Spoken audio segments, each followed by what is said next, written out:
అమెరికాలోని లాస్ ఏంజల్స్ను కార్చిచ్చు మరోమారు భయపెడుతోంది. ఇటీవలి చెలరేగిన కార్చిచ్చు శాంతించినట్టే శాంతించి మరోసారి మంటలు చెలరేగాయి. దీంతో మళ్లీ ఆందోళనకర పరిస్థితులు నెలకొన్నాయి. కాస్టాయిక్ లేక్ సమీపంలో కొండల ప్రాంతం నుంచి అగ్నికీలలు ఎగిసిపడుతున్నాయి. గంటల వ్యవధిలోనే మంటలు 8,000కు పైగా ఎకరాలకు వ్యాపించింది.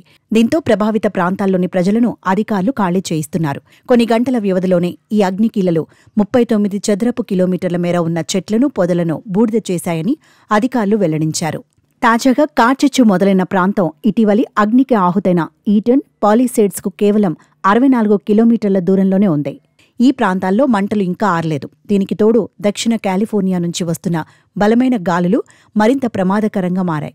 గాలి బలంగా వీస్తుండటంతో మంటలు ఒకచోటు నుంచి మరో చోటుకు వేగంగా వ్యాపిస్తున్నాయి. అగ్నికీలల తీవ్రత దృష్ట్యా మంటలను అదుపు చేయడం అతి కష్టంగా మారిందని అధికారులు వెల్లడించారు. అగ్నిమాపక సిబ్బంది నిరంతరం శ్రమిస్తున్నారని తెలిపారు.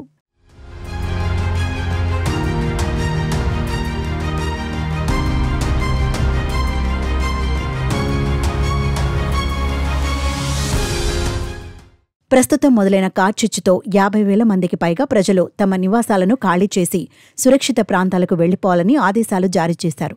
ప్రస్తుతం ఇక్కడ గంటకు 67 కిలోమీటర్ల వేగంతో గాలులు వీస్తున్నాయి. శుక్రవారం నాటికి ఇది గంటకు 96 కిలోమీటర్లకు పెరగొచ్చని అంచనా వేస్తున్నారు.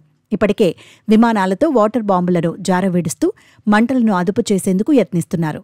ఇటీవలి లాస్ ఏంజల్స్లోని హాలీవుడ్ సహా పలు ప్రాంతాల్లో భీకర కార్చిచ్చు చెలరేగింది. ఈ మంటల ధాటికి 14,000 నిర్మాణాలు బూడిదయ్యాయి. 28 మంది ప్రాణాలు కోల్పోయారు.